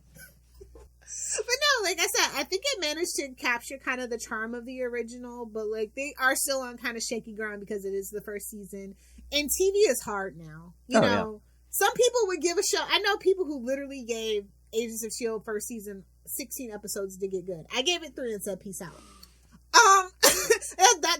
That's my mark. Like if I really am trying to like a show, I will give it 3 episodes. But if I don't like the pilot, I am gone. Like I don't watch live TV anymore. I haven't for quite a while. So I just don't have patience for it. Gotta get to the point, babes. I like everything. Oh, he would have watched 20 seasons of Agents of S.H.I.E.L.D. He'd been the only one. Yeah. I don't know how. I do know how Agents of S.H.I.E.L.D. That was, subsidized by the mouse for commercials for new movies. Oh, yeah. That's what I said. It's basically like an hour-long commercial. Yeah. Uninteresting. So I just never could get into Agents of S.H.I.E.L.D. Plus, it had like the whole Joss Whedon effect. Well, it's like there's so many seasons where like, oh, maybe we should do that, but it's just like every season it's like they would kill off Clark Gregg and then they'd like find an excuse to like bring him back. Oh, he's a robot this time, or babes, he's the show. Stop playing. Him and Ming Na were the show. I'm not gonna hold you. I love Ming Na. I love Clark, but like those other people, those other characters, no, thank you. Oh yeah, those two, held down the show. Chloe Bennett was eye candy. Yeah. It's like I see what you're doing. I was just like, why couldn't he be married to freaking the Countess? Why? It was right there. I told you she could be married to Patrick Warburton. Oh, if they bring him in, it's over. How great would that be? Because he played the tick. Like, come on, Marvel, come on. What, babe? You want superpowers? Yeah, that's right. Ooh, I got an episode idea. When's the next Marvel movie coming out? Ant-Man and the Wasp Quantumania in February. Let's rank all the MCU movies. Okay. Let's rank them where they fall. What still holds up and what doesn't after Phase 4. Oh my God! It's the official start of Phase 5. I just remembered. Oh my God, what is it? It's like, oh yeah, so let's rank, what is it, like 25? Let's rank to 25 more. We leave the TV shows out of it, obviously. Yeah. Just the movies. Just the movies. We can rank the TV shows later, like when Daredevil comes out. We can rank all the MCU TV shows. Yeah, 2 lists, yes. The ranking the movies, ranking the TV shows, yes. Okay, perfect.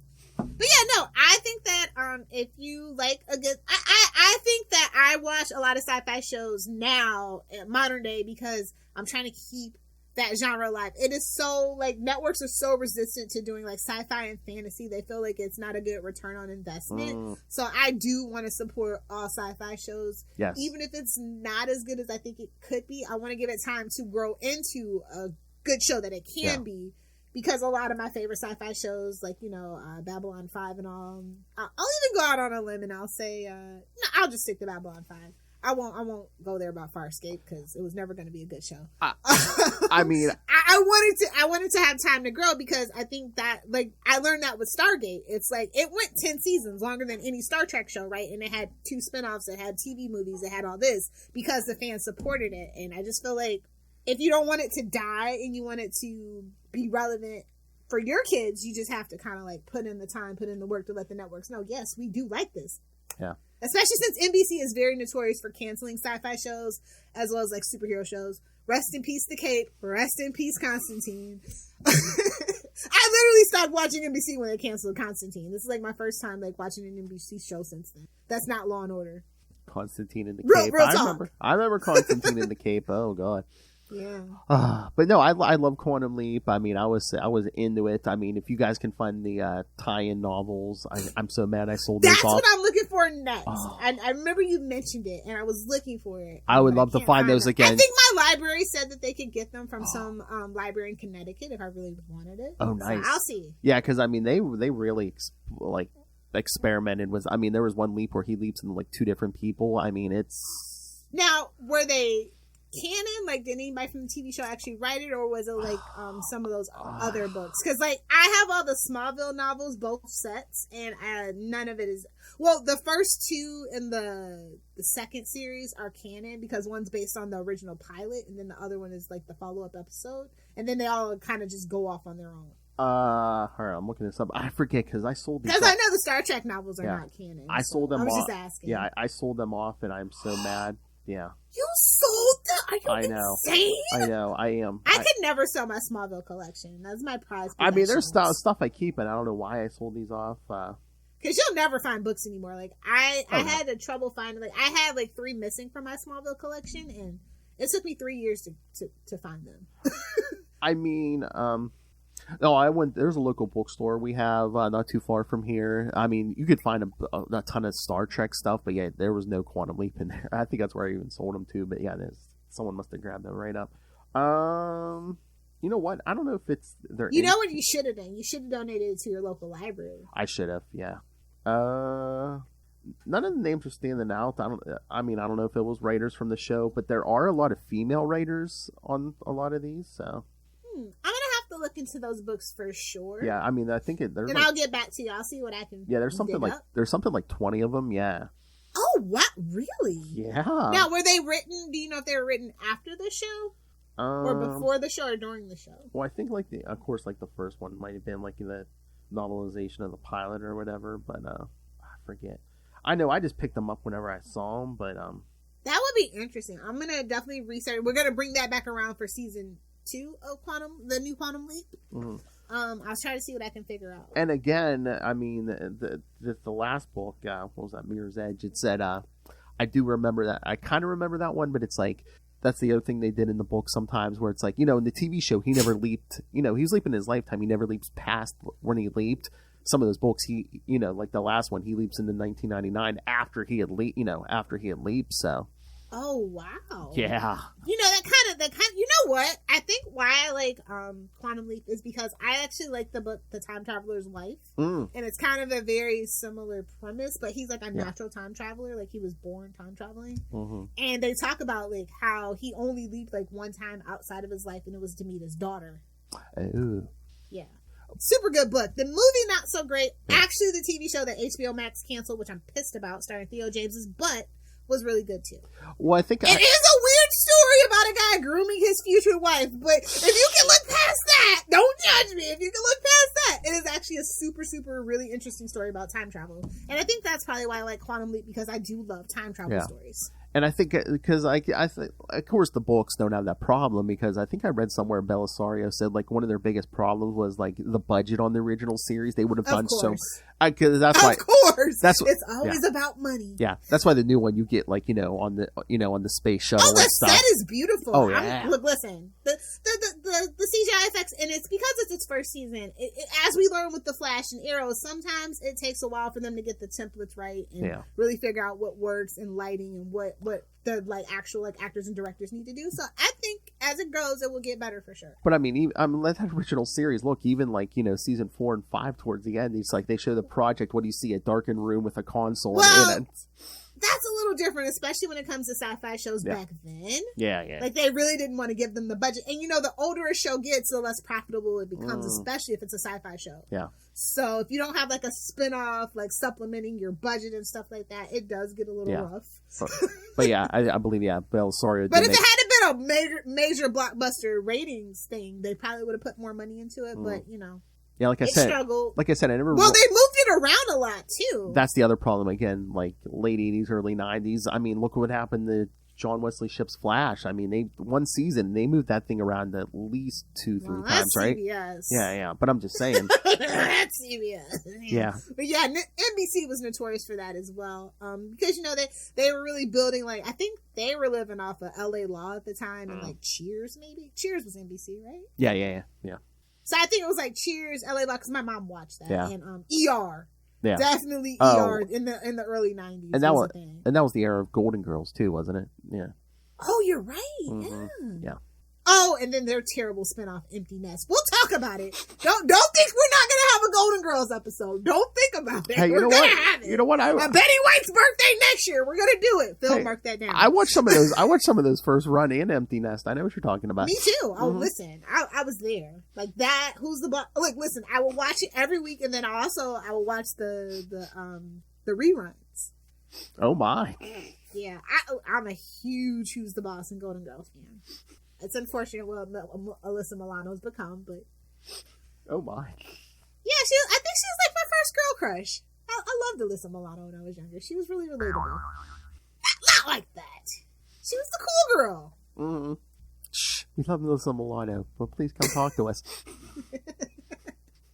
I mean, I'm a Charmed fan as well. I love Melrose Place, where she played younger sister. I could go on. I loved Devious Maids. Like I said, I could go on. I've watched a lot. You know what? Honestly, I watched a lot of TV when I was growing up until like probably like 5 years ago. I really just kind of like read now. I do. Like, I'm an old lady now. I'm going to take up crocheting any day now. Talking to her dogs. Chapter 17 was delightful. No, I have so many books that I need to read that are looking at me. But no, I was gonna say that's in the more episodes, TV and movie crushes, and you know. Oh, my favorite biscuits. Oh, I was gonna say stars Justin. you know who we're gonna get for biscuit episodes, yeah. Scream it! At least once a month. Oh. Favorite biscuit, but make it a theme. My favorite biscuit. Sci-fi biscuit. Number one favorite. Phil, you're gonna have to find somebody to talk about hot girls now. Well, that would be me too, but still. Hey-o. I'll tell you my all times. Save it. Make it for content. Oh yeah. Gotta tune back in for that, kids. But yeah. So if you guys are loving Quantum Leap, we would love the new Quantum Leap, or what are your thoughts on the old Quantum Leap? We'd love to hear it. And we got a lot planned for you guys. And what do you want to hear? Yes, suggestion box is open. But yes, I mean, you can always reach out to us. I mean, we're Salty and Petty's on Facebook, on Twitter, Capes and Lunatics Networks on Hive. But we have our own email. And see if you see this coming up the street, kids. All right. If you want to send us your thoughts or suggestions, email saltyandpetty69@gmail.com. No! Was it the only way you could get Salty and Petty? Hey-oh, pretty much, yeah. I'm like, well, Salty and Petty won't go in. What number can I plug in? Of course. Of course, 69. The Hellfire brand. Yeah, I'm glad you talked me into doing this. Yeah, Quantum Leap, the original, was a pretty dang good show. Yeah. Again, just the chemistry between Sam and Al, yeah. Yeah, that, like I said, that really carried the show through its dark times, and it's just so unfortunate that he passed away. Yeah. Because he would have probably talked Bakula into it sooner. Oh, yeah. Like I said, I really feel like we're even if he doesn't show up, I feel like they are going to rescue Sam Beckett to wrap that up so that they can be their own thing. Because that is definitely hanging over everybody's head, I think. Oh, yeah. I mean, as a fan. I think they want to do that because, I mean, that first episode, they mentioned Sam Beckett every 2 seconds, so. Yeah. Yeah. Which kind of rubbed me the wrong way, too. It's kind of how I feel about the first episode of Deep Space Nine, where they have to have Picard give the black man the baton. Yeah. Shatner didn't have to give you the baton. Who the hell do you think you are? Even though I love Patrick, I do. I felt like that was really unnecessary. Well, I think in both cases it was just like, oh, hey, yes, this is tied into that other popular show, so you should watch this too. I think that was to its detriment. Like when Q showed up, it's my least favorite episode of all time of Deep Space Nine. But again, because he's a god too. Well, he's the son of gods. He's a prophet. I always give shows to at least till the second season, because if I judge shows, I mean, I'm liking this new Quantum Leap. Especially Star Trek shows. Don't. Oh yeah, if I based all my Next Generation on season 1, I never would have kept Oh, we would watching. have never watched it again. No. But thank God it was the only thing on at 12 o'clock on first run syndication when I was a kid. Although, honestly, I really was attracted to Captain Picard. Don't judge me! Don't judge me! So I was just like, and then, Dr. Crusher was really pretty too. And then we had, Troy. I was like, okay. We had Wesley, even though I totally wanted him to shut up. Shut up.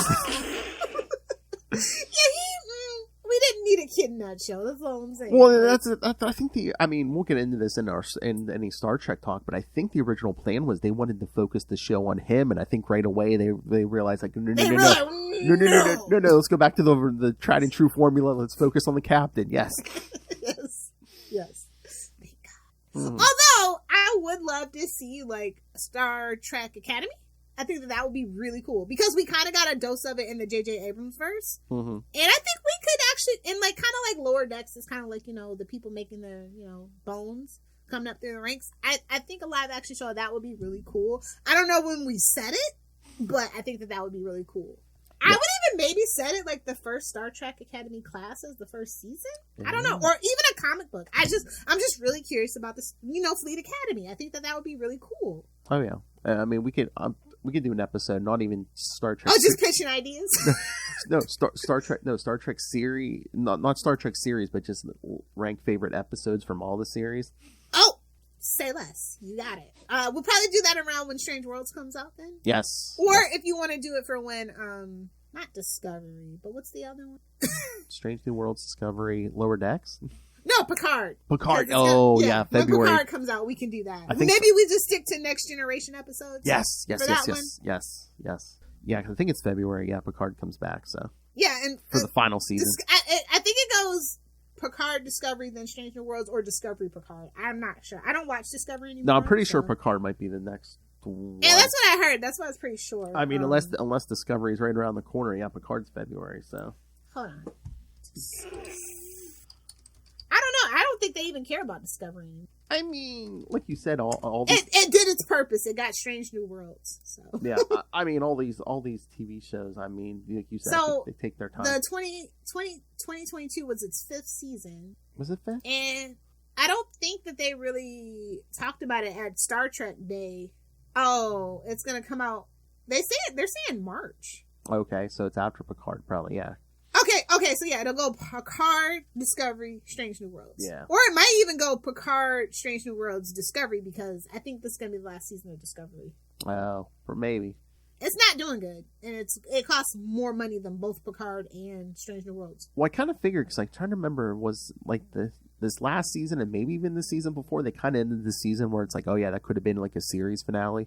Yeah, But Picard. No, I think, like I said, season 5 definitely did its job in launching Strange New Worlds, so it's not needed anymore. Well, no, they've got Lower Decks and the other animated show. Like, there's just too much Star Trek stuff that costs too much money, and it's not a really good return on investment. Like, I never really hear people talking about Discovery. Oh, Picard's February 16th premiere. So yeah. Okay, so I mean, it's only 6 episodes? Or 10? Hold on, just close that. Let me see. I have to get caught up. They kind of lost me last season a little bit. No, it's 10 episodes. That would take us to March. And I know that they did need to do some more stuff on the production side for season 2. Wait a minute. Are they? Unless they're taking a break, because right now I'm seeing episode 10. They're saying April 20th. It might be part 1, part 2. Maybe they do 5 and 5 or something. Yeah, they might have to finish up on the CGI too. They do that. Yeah. Oh yeah, true.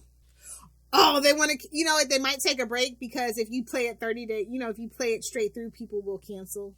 So they have to keep people. Oh, yeah. Because I remember I binged what I originally got Paramount Plus for was a show called Evil. Mm-hmm. And I binge watched season 1 and season 2 and canceled. And now I'm a permanent member, obviously, because I do all the Star Trek stuff and I rewatch it. And they have a couple other good things on there too. But yeah, that's originally the only thing that I was using. So I would cancel it in between seasons. So I think they've kind of learned their lesson to kind of have everything kind of leapfrog from one another so you don't have a reason to cancel. Oh, you know what else we could do? You know what's premiering this month? Another remake, Night Court. Oh, I totally forgot about that. thank you. Another NBC show. Yes, yeah, wow, yeah, with Melissa Rauch from Big Bang Theory, and I believe the only she plays the judge's daughter. Yeah, Harry's daughter. Yeah, I remember we had talked about that previously. And as far as I know, the only returning person is John Larroquette. John Larroquette. Yeah. He's kind of problematic now, but okay. Oh, really? I'll really? allow it. He was always he's kind of the Dan Aykroyd of the Night Court community. Okay. Tolerable but questionable. Let me see. I wonder how many episodes it got, because I only see a list for the first 3. So probably 10. Everybody's really been downside. Like, I think that the era of 22 episode seasons is over. Well, if you premiere in January, is that like a mid-season? Yeah, so 13 at most. Yeah. So yeah, TV's coming back, kids. Well, that's the thing about sitcoms. I think almost all sitcoms start off at a mid-season count, and then you used to have to work to get the extra 9 for your 22. Like, they would, like, if you were doing really good in your first 3 episodes, they would go ahead and greenlight the last 9. So it's called getting the back 9. I think that's a thing of the past. I think it's just going to be either 10 or 13 episodes, and you get a season 2. Because there is a writer's strike right around the corner, a lot of people are saying, so... Oh, really? Oh, yeah. The 2023 season's looking real bleak after the mid-season. It's looking real bleak. Oh, damn. They might be able to stave it off to the 2024 season, but there were a lot of shows that say they were probably coming back till 2024, 2025, like on like the streaming services. Like, it's only specifically the streaming service because, the writers aren't getting paid anymore on the streaming. Like, they used to be able to do it in reruns, but now that everybody's trying to move it over to streaming services, they're not really getting the money that they used to from residuals. I think that's what the whole contract negotiation is about. Is that possibly the reason why we're not premiering Daredevil until 2024 as we're planning for a writer's strike? I do believe so, my good sir. I do believe so. See? So, like, a lot of things are, like, kind of starting to make sense to me. Like, I'm hearing a lot of, like, my industry friends kind of saying, yeah, probably it's going to be a writer's strike again. And we just had one. It was over really quickly, but I think, like, the way that TV is moving more and more towards streaming services, and we probably won't ever have reruns again. It'll probably just be news and, like, Family Feud at this point until the news comes on. Hey, let's throw this out here. Hey, if you got a show coming out and you're like a writer in the writer's room, hey, come talk to us. I would love to talk to TV writers. They're some of the coolest people ever. Especially showrunners. I would love to talk to showrunners, but any writer in the writer's room is cool. And not even new shows. It's like, oh, hey, Flash TV writers, it's your last season. Did you have a hit TV show in the 80s? This is the show for you. You could do that. Yeah. Or I was going to say, like, Picard, it's your last season. Come talk to us. Yeah. Did you write TV at any point in history? Come talk to us. All my favorite writers are honestly dead, because I love Lucy, stuff like that. That is really? As a 90s kid, that really...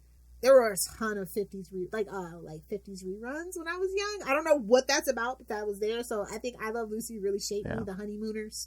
Or hey, not only TV actors, voice actors.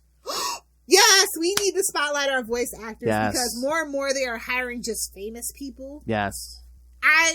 We need to appreciate our voice actors. Not just Tara Strong, although she is amazing. Mm-hmm. But I swear that's the first person anybody mentions. And I'm just like, for me, it's Cree Summer, but go off. I mean, you know who we need to get, it'll probably be impossible, but you know who we need to get that would tick many Mark of your, Hamill? no, well, of course, but no. He's like, of course, dummy. Of course, that goes without saying, but who would tick many of your boxes? Rosenbaum. Oh, yes. I heard, this is just a rumor. I heard James Gunn might be open to him being Lex Luthor. It's just a rumor. Don't at me. But I heard that they had a conversation. Ooh. He might even show up on his podcast. So if he shows up on the podcast, guys, no, that's our sign. That's our sign. I mean, hey, look, they love bringing the old, doing that now. I mean, look at the Spider-Man stuff. I mean, they love tying in the continuity and stuff. Yeah, so that was a rumor that I heard from a very reliable source. So if James Gunn shows up on Michael Rosenbaum's podcast, not the Smallville podcast, the other podcast, Inside of You, right? That's the name of it, right? What? Inside of, I think so. I mean, I haven't listened to it. I keep meaning to, but it's so good. I'm so behind on all my podcasts. The Tony Smallville podcast is okay, but they're on seasons where I actually like intimately know all the background stuff, so I'm just like, I'll wait till they get to like season 5 and what they really thought. I should do that while I'm still on vacation. Yeah, I'm so behind on yeah, that podcast. his early, it's don't let the Joe Rogan vibes scare you. They go away very soon. It's just the first couple of episodes. Yeah. Then he hits his stride, and I love that podcast. So yeah, if he shows up on his podcast, hey, just know we might be getting Rosenbaum as Lex Luthor again. Yeah, these famous people who are doing podcasts now. I mean, come on, you already know how to podcast. You're killing us. No, Rosenbaum, come talk to us. I mean, I want to talk to Tom and Harry from Star Trek Voyager. They do a podcast. I would love it. The only people that I will not be welcoming is the people that are doing Ned's Declassified because they're problematic. Oh, really? So, unfortunately, Lindsay can kiss my ass. Well, yeah, she can. That wasn't. I'm not familiar or something. He's that like, I'm not a 90s kid, Little. Well, sucks to be you. I was going to say, don't worry about them being problematic. It wasn't on my list, so. Yeah. So, unfortunately, which is one of my favorite Nickelodeon shows. Like, I love Nickelodeon. I was a Nickelodeon kid, not a Disney kid. So. I mean, technically, I was a Disney kid because ABC was bought out during my childhood by Disney. Yes. Very early into my childhood, on top of that. So yeah. So, like, Boy Meets World, all that stuff is technically you're a Disney kid. Oh, there you go. There's another person who would tick all our boxes. What's his face? The older brother from Boy Meets World. Oh, he's problematic too. Oh, okay. Well, Frito, I don't know. If he apologizes to Trina McGee, like an actual apology, then he can come on. But until then, no. Hey, Lil, send me an unproblematic list or a problem. It's gonna be short, baby. I was gonna say, basically, Mark Hamill.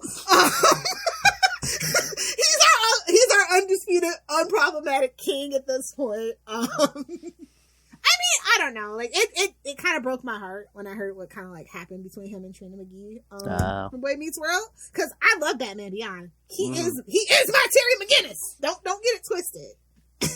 But yeah, it's a short list. It's basically just Mark Hamill. I love that for him though. I mean, this show is basically going to be our, anything, I mean, we'll still talk a little bit of comics, but this is our place to go to talk, mostly stuff other than comics. So. Oh yeah, like comics aren't even going to be good until March, so don't worry about it. Like, they still have to, especially DC, like they still have to readjust from like Dark Crisis. So I'm gonna let them get their stuff together before I like go in on them. And I know we're going long, but what the hell's going on over at DC? I know that everything's in flux, but it's like, did you see that thing yesterday where it's like, oh no, the Green Lantern HBO Max series is canceled. James Gunn now says it's false. It's like, what's going on over there? Oh, I don't think that they like James Gunn's direction, so they're trying to undermine him. Ew. Or I think the whole Henry Cavill thing has them rethinking stuff. I do. Well, I never really thought that I honestly, look, I'm going to tell you something and you guys are going to be shocked. I think that they should hire Bendis. He's a people person. He has connections. He's a good leader. As long as there's other people around him to like mellow him out, like he can sit down and plan out stuff and then people can just like, no, maybe let's do it like this. And like from everything I heard, he's a really good guy. People get along with him. I mean, honestly, I'm going to be real with you. Who I think that they should bring back is Dan DiDio. He actually has TV show experience. All his TV show stuff is really good. If you look at his background and his track record, his TV stuff is great. Oh God, like not the DC stuff, but like the TV like reboot, like all the kids stuff that he did before he went to DC. She met him. He must have got her to drink that Kool-Aid. And then I'm just being real. I'm being real and pragmatic. All the old people that had a problem with Dan DiDio are gone. Thanks to the Warner Brothers Discovery bloodbath. But I don't, honestly, the people that run, like, the Warner Brothers HBO stuff are terrible people. Yeah. Dan DiDio might have made questionable choices, but he's not a terrible person deep down. The people that are running HBO Max right now are terrible people through and through. So I don't know if he would even want to go back at this point. Right. He seemed like he didn't. So yeah. But that's somebody with TV experience. Because that's what they need to focus on. Like, the movies, forget it. You're never going to catch up with Marvel. Focus on TV. Because, no offense, I don't like any of the MCU shows. I don't. Okay. Hawkeye's okay. It's good. It's some of the best stuff they did. And until Daredevil comes out, I'll reserve judgment. But WandaVision, it was okay. It was cute for what it was, but... That was basically just it's going to tie into a movie. Yeah. Like, everything, you know, Loki. We're getting ready for Kang the Conqueror. Like, nothing can stand on its own. I don't like TV shows where I gotta watch 50 movies to understand what the hell's going on. I mean, and I know eventually it's, I mean, they're all going to tie into movies, but I mean, like Moon Knight, She-Hulk, I mean, those really aren't tied into any And movies She-Hulk's yet. not getting a second season, so. Oh, really? Yeah, that came down like last week, I think. Hmm. Moon Knight's not getting a second season either because they're not going to put them in the movies. What? Sorry, guys. What? Sorry, guys. That's what I heard from a reliable source. They might make cameos, but it's not going to be like a Spider-Man thing. Yeah, they said that it just didn't test well, and it is what it is. What the F? Quiet as it's kept, they're kind of upset about Miss Marvel not doing as well as they thought they would. But Really? she's in the Marvels. Yeah. She's in the Marvels. What are you gonna do? She might get a season 2, but that's about it. Oh my God, Monica Rambeau is going to have to carry that whole movie. Oh my God. She is literally going to carry the Marvels on her whole ass back. Yes, ma'am. So it's just kind of like that whole thing with the MCU TV shows. I don't care for it. Whereas even as much as I have all that vitriol for the Arrowverse, I still actually love it. Supergirl, Superman included.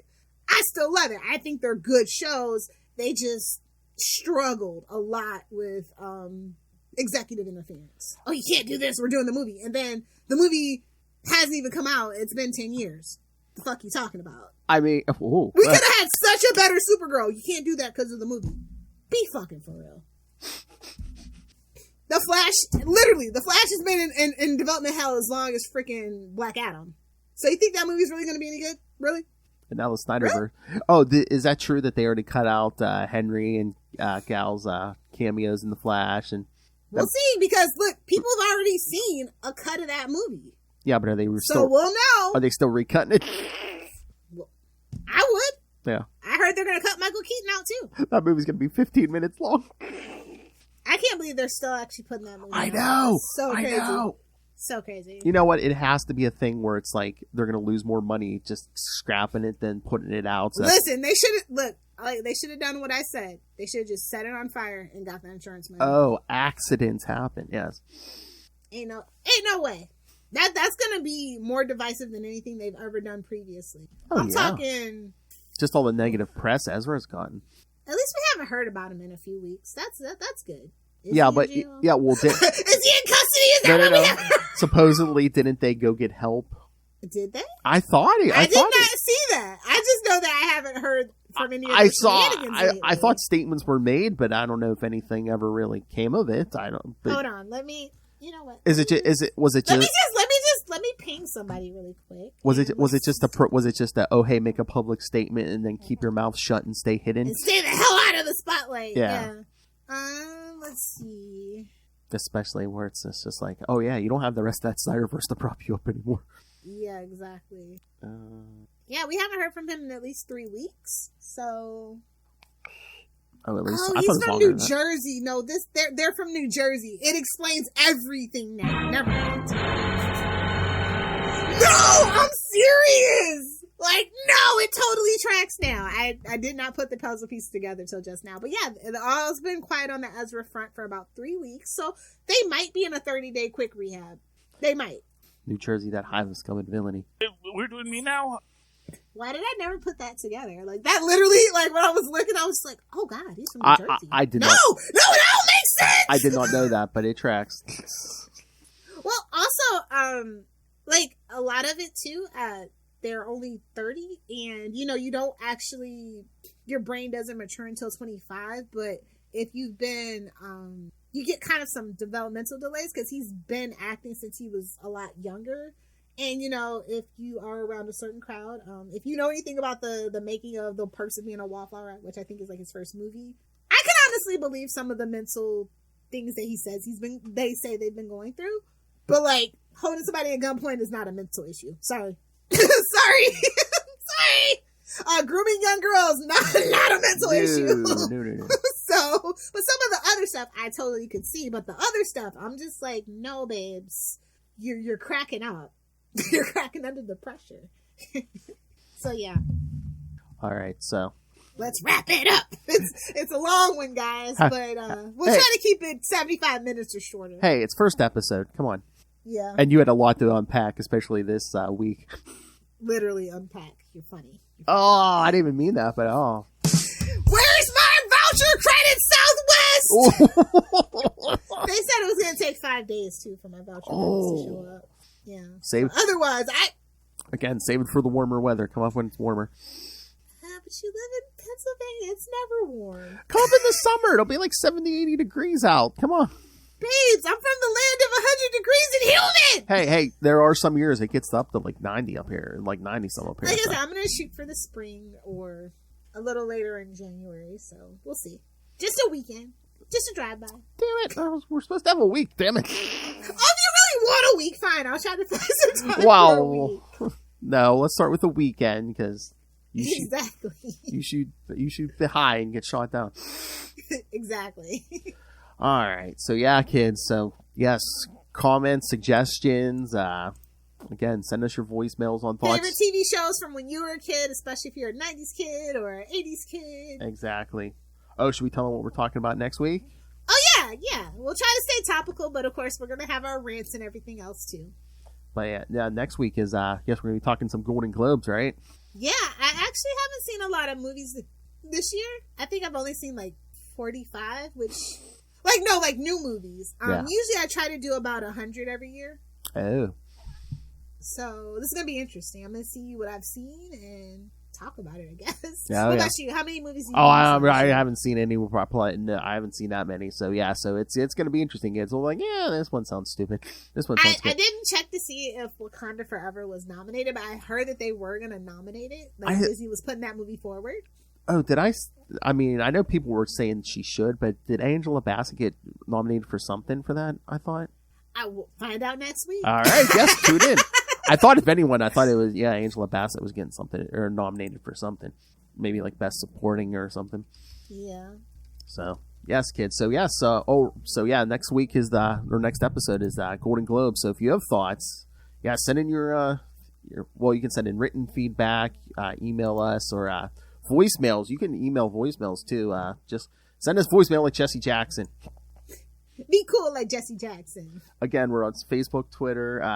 Again, saltyandpetty69@gmail.com. Hey, that's it. Of course, everyone's like, oh, Hellfire69. Tell me you're not going to remember that, kids. saltyandpetty69@gmail.com. You're not going to forget it, especially the people who know us. All right. So find, but no, you want to know where you can find links to this show, other shows we do, because yes, Little Hellfire and I do podcast a lot. And this is a Capes and Lunatics Sidekicks project.